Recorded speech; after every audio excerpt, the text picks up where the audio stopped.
Pandemik melanda merubah norma baharu pendidikan. Penerapan teknologi dalam sesi pengajaran dan pembelajaran kian relevan. Assalamualaikum warahmatullahi wabarakatuh dan salam sejahtera. Hadirin sekalian, kembali lagi kita bertemu dalam Sembang Santai Siri 1 bersama siswa guru pendidikan. Bersama saya, Muhammad Zahidi bin Ahmad Zaki sebagai moderator bagi program pada malam ini. Hadirin yang dirahmati Allah sekalian, sebelum saya memperkenalkan tetamu-tetamu kita pada hari ini, topik diskusi kita pada hari ini ialah penerapan teknologi dalam sesi pengajaran dan pembelajaran. Sebelum mengupas tajuk ini dengan lebih dalam, terlebih dahulu, saya memperkenalkan tetamu-tetamu undangan kita, dua tetamu undangan kita pada malam ini. Tetamu yang pertama Muhammad Zakwan Haziq bin Muhammad Nur yang merupakan seorang siswa guru di IPG Kampus Datuk Razali Ismail. Selamat datang saya ucapkan. Baiklah, saya berikan kepada tetamu yang pertama Zakwan Haziq bin Muhammad Nur untuk memperkenalkan diri serba sedikit tentang diri mereka. Dipersilakan Muhammad Zakwan Haziq. Bismillahirrahmanirrahim. Assalamualaikum warahmatullahi wabarakatuh. Terima kasih diucapkan kepada moderator. Okay. Nama saya Muhammad Zakwan Haziq bin Muhammad Nur. Yang diberitahu saya belajar di Institut Pendidikan Guru Kampus Datuk Razali Ismail semester 3. Saya dari kelas Bahasa Melayu 4. Jadi itu dari saya. Terima kasih. Baiklah, terima kasih kepada tetamu kita yang pertama iaitu Zakwan Haziq. Seterusnya, kita beralih pula kepada tetamu kita yang kedua yang segak lagi bergaya. Saya mempersilakan Muhammad Nazrul Iman Biyong yang merupakan juga seorang guru, seorang bakal guru dan siswa guru di IPG Kampus Datuk Razali Ismail. Dipersilakan. Terima kasih saudara moderator atas jemputan dalam perbincangan pada kali ini. Saya lihat bersama tetamu iaitu Zakwan Haziq dan moderator kita Muhammad Zahidi sangat bersemangat untuk kita mengupas dan membincangkan topik pada malam ini. Nama diberi Muhammad Nazrul Iman Biyong, penggerak generasi dalam pendidikan. Baik, terima kasih kepada Muhammad Nazrul Iman Biyong dengan slogan katanya yang begitu semangat. Baiklah, hadirin sekalian, tanpa membuang masa,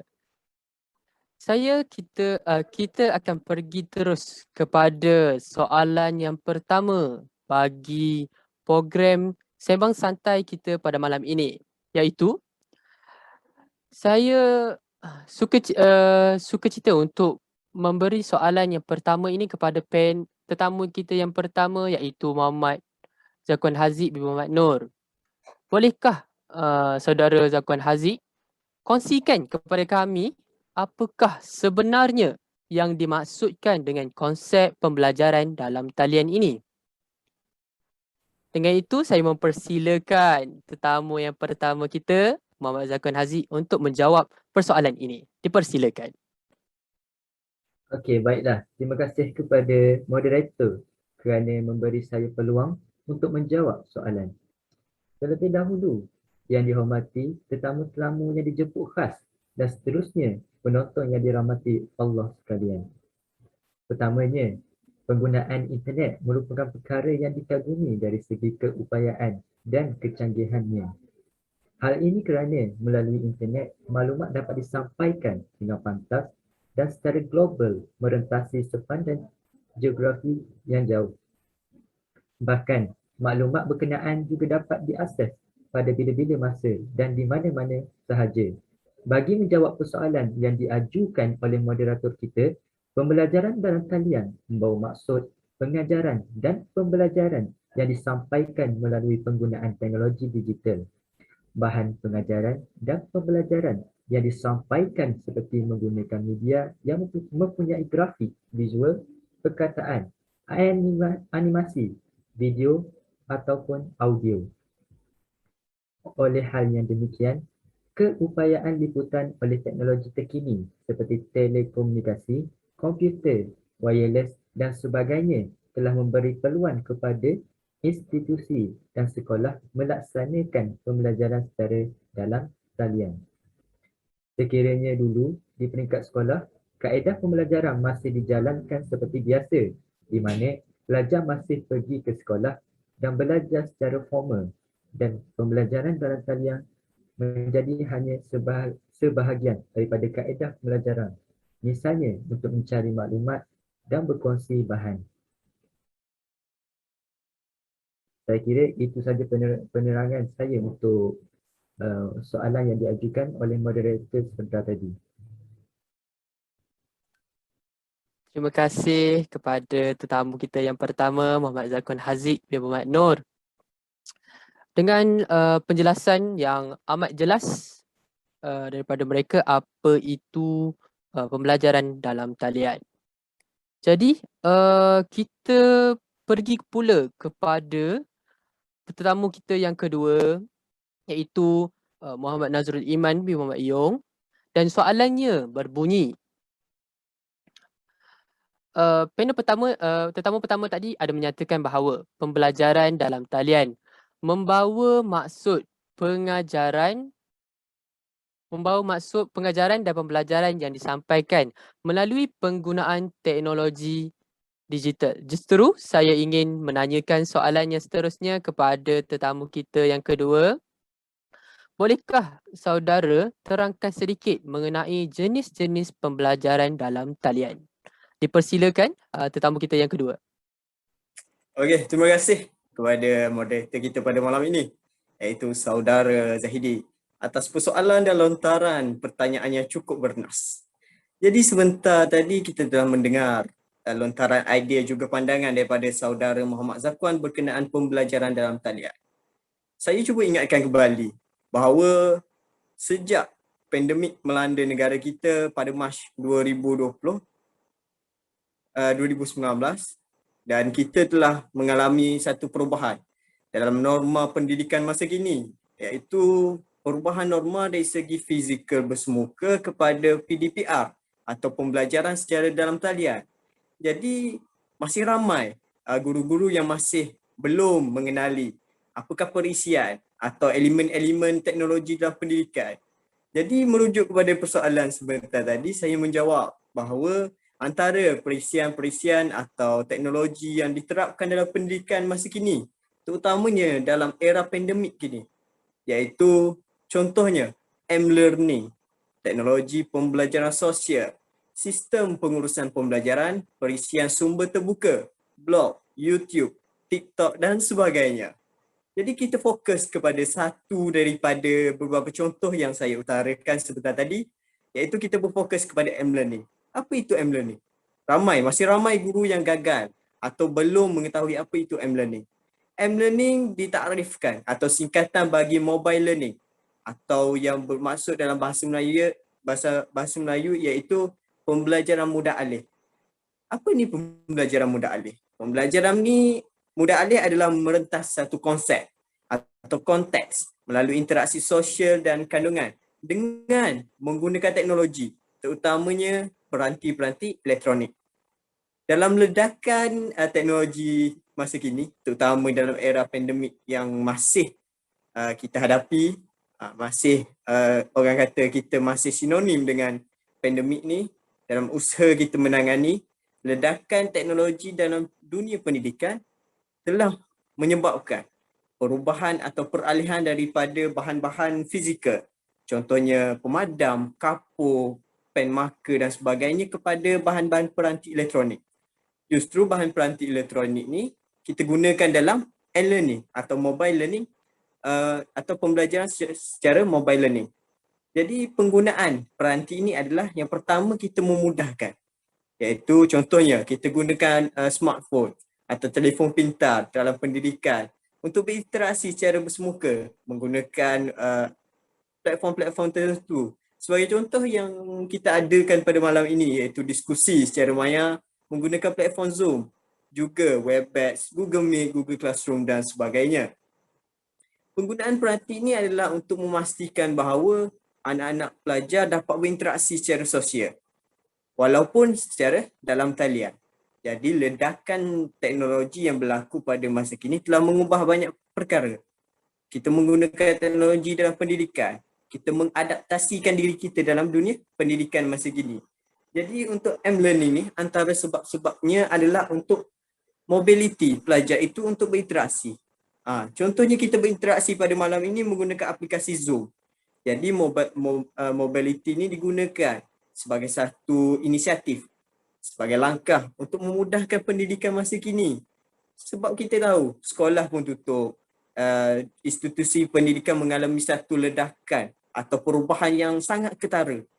Dan anak-anak pelajar mengalami satu gangguan dari segi pendidikan. Jadi inisiatif yang dilancarkan oleh Kementerian Pendidikan Malaysia juga disokong oleh Kementerian Teknologi dan Komunikasi adalah mengadakan satu mobility atau pembelajaran dalam talian.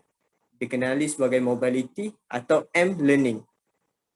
Penggunaan aplikasi juga diterapkan sebagai contoh WhatsApp, Telegram dan sebagainya, memudahkan lagi dunia pendidikan masa kini. Jadi apa yang dapat dikatakan antara perisian yang berupaya untuk dibangunkan adalah M-Learning, blog, YouTube dan sebagainya sebagai satu inisiatif kepada pelajar untuk memahami dunia pendidikan masa kini. Jadi saya tak nak mengulas panjang, saya kembalikan kepada moderator kita untuk kesoalan yang seterusnya. Terima kasih. Baik, terima kasih kepada tetamu kita yang kedua. Penjelasan yang sangat baik.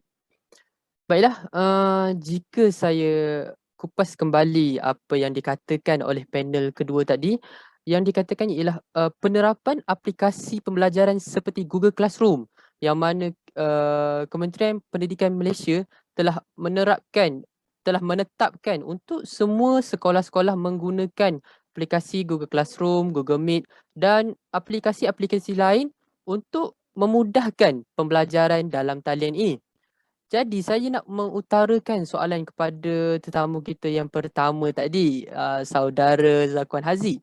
Berdasarkan aplikasi yang disebutkan oleh tetamu kedua, bolehkah saudara Zakuan Haziq terangkan penggunaan aplikasi tersebut di dalam pembelajaran? Okey, dipersilakan. Okey, baiklah. Sekali lagi, terima kasih kepada saudara moderator atas soalan yang diajukan yang saya kira menarik untuk dibincangkan. Pertamanya, penggunaan aplikasi seperti Google Classroom sudah tidak asing lagi dalam kalangan guru dan murid pada masa ini. Google Classroom merupakan satu aplikasi pendidikan yang amat mesra pengguna dan sangat mudah digunakan oleh para murid. Google Classroom boleh diakses menerusi pelayar web dan juga aplikasi pintar pada Chrome OS, iOS dan Android. Umumnya, Google Classroom menggabungkan Google Drive untuk penciptaan dan pengedaran tugasan, dokumen Google, helaian dan slide untuk penulisan dan Gmail untuk komunikasi. Pelajar boleh dijemput untuk menyertai kelas melalui kod persendirian atau secara automatik diimport dari domain sekolah. Penggunaan aplikasi Google Classroom ini di dalam pembelajaran sangat praktikal kerana murid boleh mengakses aplikasi ini di mana-mana sahaja dengan hanya menggunakan telefon pintar dan sebagainya. Selain itu, para murid juga dapat merujuk kepada nota-nota dan bahan yang telah dimasukkan oleh guru ke dalam Google Classroom. Tambahan lagi, tiada hak masa maupun hak penggunaan bagi murid yang ingin merujuk bahan pembelajaran yang diberikan oleh guru. Oleh hal yang demikian, murid dapat merujuk dan mempelajari sesuatu topik secara bebas tanpa terikat dengan masa. Misalnya, mereka boleh merujuk bahan tersebut pada hujung minggu dan waktu malam bagi sesi pembelajaran sendiri. Selain itu, murid juga dapat melakukan tugasan melalui Google Classroom. Bahkan, Murid juga dapat menerima maklum balas daripada guru berkenaan tugasan yang telah disiapkan, kerana setiap tugasan yang disediakan oleh guru mempunyai ruangan komen dan maklum balas guru. Segala pengumuman dan info berkenaan kelas juga dapat diketahui dengan cepat oleh murid melalui ruangan yang terdapat pada Google Classroom. Pendek kata, penggunaan aplikasi ini di dalam pembelajaran dapat memudahkan urusan murid dan juga guru bagi menjalani pembelajaran dalam talian masa kini. Jadi saya kira itu saja penerangan saya untuk mengenai fungsi. Saya serahkan balik kepada saudara moderator untuk soalan yang seterusnya. Baiklah. Okey. Tanpa membuang masa, kita seterusnya, saya ingin menanyakan persoalan yang seterusnya kepada tetamu kita yang kedua. Sebentar tadi, kita ada dengar yang tetamu pertama menjelaskan berkenaan penggunaan aplikasi internet untuk pembelajaran. Sekarang, bolehkah saudara Nazrul terangkan sedikit berkenaan penggunaan aplikasi internet untuk pengajaran? Sebentar tadi pembelajaran dan kita beralih pula kepada pengajaran yang khususnya kepada guru. Baiklah, saya mempersilakan Muhammad Nazrul Iman. Okey, terima kasih kepada saudara moderator kita. Ya, kita berjumpa untuk kali kedua dengan soalan yang masih lagi menjadi satu benda yang relevan atau perlu dibincangkan, iaitu bagaimana penggunaan aplikasi dalam pengajaran. Okey, sebentar tadi tetamu kita yang pertama telah mengupas berkenaan dengan aplikasi dalam pembelajaran. Jadi sebagai guru, sebagai siswa guru, kita sebagai siswa guru perlu mengambil inisiatif dalam ledakan teknologi kini. Kita menggunakan seoptimum mungkin penggunaan peranti elektronik, aplikasi dan sebagainya dalam dunia pendidikan masa kini. Sebagai contoh, kita gunakan aplikasi seperti Google Meet. Aplikasi yang dibangunkan iaitu Google Meet ni digunakan untuk bertujuan memudahkan interaksi antara guru dengan pelajar, pelajar dan pelajar, pelajar dan guru. Jadi aplikasi ini dibangunkan sebagai satu inisiatif pada permulaan fasa pertama PKP yang diadakan pada 2020 bertujuan untuk memberi pendedahan atau mengubah norma dunia pendidikan. Pada awalnya penggunaan aplikasi ini terhad kerana masih kurang atau guru-guru masih kurang berkemahiran dalam mengendalikan Google Meet ni. Namun setelah kita mencuba dari satu langkah kepada langkah dan seterusnya, jadi aplikasi Google Meet ni dilihat sinonim dalam dunia pendidikan masa kini. Para guru dapat mengendalikan dan seterusnya menerokai aplikasi Google Meet ni untuk pengajaran. Sebagai contoh, salah satu yang terdapat dalam Google Meet adalah Jamboard atau whiteboard. Dalam istilahnya whiteboard. Kita gunakan untuk para pelajar membuat satu nota, kita suruh mereka memberikan pendapat, huraian dan sebagainya.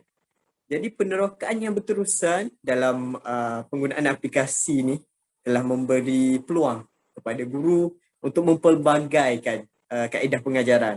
Jika dulu kita imbas suatu masa dulu, iaitu di mana guru hanya menggunakan kapur, pen marker, papan putih dan kertas manila dalam pengajaran. Tapi dengan dalam norma baru pendidikan yang berubah pada masa kini, penggunaan teknologi yang relevan yang dibangunkan setiap hari, hampir setiap hari kita mendengar satu pembangunan aplikasi, sama ada aplikasi pengajaran, aplikasi media sosial, aplikasi untuk belajar dan sebagainya. Pada hari ini membuka peluang pada guru, pelajar untuk menerokai satu pembelajaran yang baru. Sebagai contoh, saya ambil satu contoh iaitu di negara Jepun. Di negara Jepun diwujudkan satu pembelajaran sepenuhnya menggunakan teknologi. Ini sebelum berlakunya pandemik COVID-19. iaitu mereka berada dalam satu tempat yang dikenali sebagai kelas maya atau kelas dalam talian. Namun pembelajaran dan pengajaran berlaku seperti biasa. Dan Malaysia juga mengambil satu inisiatif untuk mewujudkan sekolah bestari. Dan di sekolah bestari ni satu benda yang menarik adalah penggunaan kelas maya ini telah digunakan tapi berfokus kepada para pelajar yang berkemahiran pada peringkat awal. Tapi untuk waktu sekarang atau untuk pada masa kini, kita lihat bahawa penggunaan aplikasi ini telah dilihat sinonim, sama ada berkemahiran ataupun tidak, perlu diadaptasikan oleh pelajar sebab kita dalam satu dunia pendidikan dengan norma yang baru. Kita tidak menggunakan dunia pendidikan seperti norma yang lama. Dan saya tidak mahu bercakap panjang sebab saya takut menghabiskan waktu dengan huraian dan kupasan berterusan. Jadi saya kembalikan kepada saudara moderator kita. Persilakan. Baiklah, terima kasih kepada kedua-dua tetamu kita pada malam ini. Saya kira kedua-dua tetamu kita telah kupas dan menggali dengan lebih dalam, dengan terperinci topik kita pada malam ini. Jadi, saya dengan ini mempersilakan sekali lagi tetamu kita yang kedua untuk menyimpul atau membuat rumusan sedikit tentang topik kita pada malam ini. Dipersilakan. Terima kasih sekali lagi. Jarang kita diberikan peluang untuk 3 kali bercakap dalam satu perbincangan atau diskusi. Jadi apa yang dapat kita rumuskan berkenaan perbincangan berkenaan teknologi, penerapan teknologi dalam dunia pendidikan masa kini? Adalah yang pertama, kita dapat lihat bahawa penggunaan internet, aplikasi dan pembangunan peranti atau teknologi memudahkan dunia pendidikan masa kini. Dalam norma yang baru, kita berada dalam satu lonjakan dunia pendidikan. Kita sudah berubah daripada dunia pendidikan fizikal kepada alam maya. Dan pendedahan demi pendedahan kepada guru, pelajar telah membuka peluang bahawa untuk melihat bahawa dunia pendidikan ni tidak perlu dihentikan walaupun kita dilanda satu perkara yang cukup berat. Tapi dunia pendidikan ni perlu direlevankan mengikut situasi. Penggunaan aplikasi perlu dioptimumkan, perlu diberi keberkesanan atau efektif dalam sesuatu pengajaran. Kedua, pembangunan aplikasi membuka peluang para pelajar untuk menunjukkan bakat. Kita lihat ramai untuk aplikasi-aplikasi yang dibangunkan seperti TikTok, YouTube dan sebagainya. Kita lihat bahawa ramai pelajar yang berani mencuba untuk memberikan pendidikan. Malah mereka membentangkan hasil kerja menggunakan aplikasi secara maya. Kita melihat dari sudut perkembangan kognitif dan bagaimana mereka berfikir. Mereka lebih kreatif apabila teknologi ini digunakan dalam pendidikan. Mereka lebih suka menunjukkan bakat. Mungkin ketika waktu dalam kelas, ketika mana kita bersemuka, mungkin mereka masih takut atau mereka masih malu untuk berhadapan dengan khalayak ramai. Tapi apabila secara maya atau secara dalam talian, ramai pelajar yang mula menunjukkan bakat masing-masing. Ada yang menunjukkan bakat berpidato, ada yang menunjukkan bakat mereka membentangkan, ada yang menunjukkan bakat mereka menghasilkan video. Jadi apa yang dapat dirumuskan secara keseluruhan bahawa perubahan dalam dunia pendidikan daripada fizikal yang biasa kepada penggunaan peranti elektronik memberi kesan yang sangat besar kepada dunia pendidikan, kepada pelajar, kepada guru dan sebagainya. Jadi apa yang saya rumuskan bahawa teknologi dalam pendidikan perlu diadaptasikan supaya lebih relevan dari semasa ke semasa untuk membangunkan kedua-duanya, iaitu untuk membangunkan dunia pendidikan selaras dengan pembangunan teknologi yang berlangsung dari hari ke hari. Jadi saya rasa setakat itu saja rumusan saya dan saya serahkan fokus lensa ini kepada moderator kita. Dipersilakan. Baiklah, okey. Rumusan yang sangat padu dan mantap daripada tetamu kita yang kedua. Jadi, kita menjemput penonton-penonton kita daripada yang ada daripada IPG KBM, daripada IPG KPM dan juga daripada unit-unit lain untuk menanyakan soalan yang ringkas dan saya akan berikan kepada tetamu-tetamu kita untuk menjawab dengan ringkas dan padat sahaja. Okey. Baiklah, dipersilakan. Ada tak tetamu penonton-penonton kita yang hendak menanyakan soalan pada kali ini? Dipersilakan. Saya ada soalan. Ya. Assalamualaikum. Saya Iza Farhanah dari Bahasa Melayu 2. Tadi kedua-dua tetamu ada menyatakan bagaimana pembelajaran dalam talian berlangsung.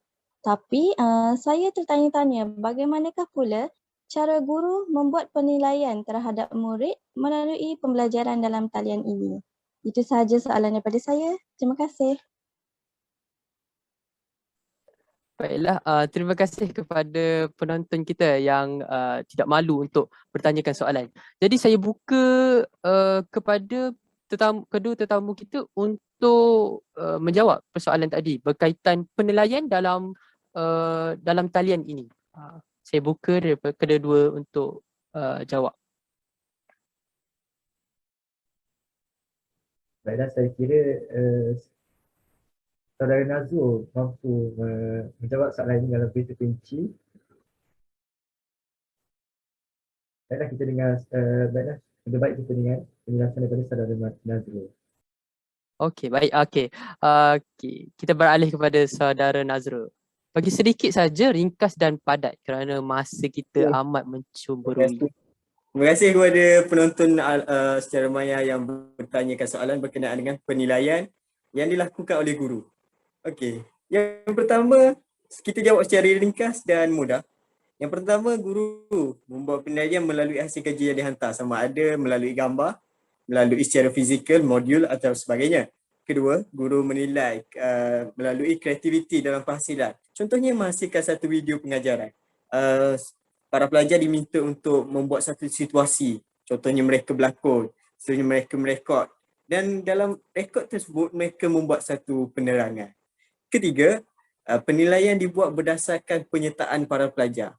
Seandainya kelas yang dijalankan oleh guru menggunakan Google Meet, Zoom, Webex dan sebagainya diadakan secara bersemuka tetapi dalam talian, guru menilai bagaimana interaksi guru dan pelajar.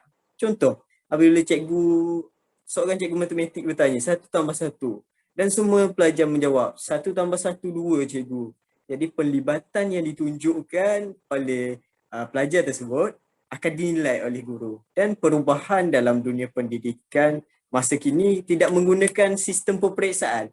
Kita telah membubarkan UPSR PT3 sebagai satu inisiatif sebab kita berada dalam satu alam maya. Jadi penilaian sepenuhnya dibuat oleh guru, iaitu penilaian sikap, penilaian kerja, penilaian kreatif, penilaian pelaksanaan dan pelibatan dalam kelas dan sebagainya. Saya rasa lontaran dan kupasan yang saya berikan mungkin menjawab persoalan oleh penonton alam maya, dan saya kembalikan kepada moderator kita untuk menggerakkan majlis pada kali ini. Dipersilakan. Okey, baiklah. Nampaknya masa sangat menceburui kita. Jadi saya rumuskan bahawa topik kita pada malam ini amat relevan dengan isu semasa yang berlaku pada dunia masa kini. Jadi sebagai penutup, saya mengucapkan ribuan terima kasih kepada kedua-dua tetamu kita dan juga penonton-penonton yang hadir pada malam ini. Jadi saya tutup majlis kita pada malam ini dengan sedikit ringkasan, iaitu di mana pembelajaran amat penting dalam kehidupan seharian walaupun dengan apa cara sekalipun. Jadi wabillahi taufik wa hidayah. Wassalamualaikum warahmatullahi wabarakatuh. Sekian, terima kasih. Terima kasih semua.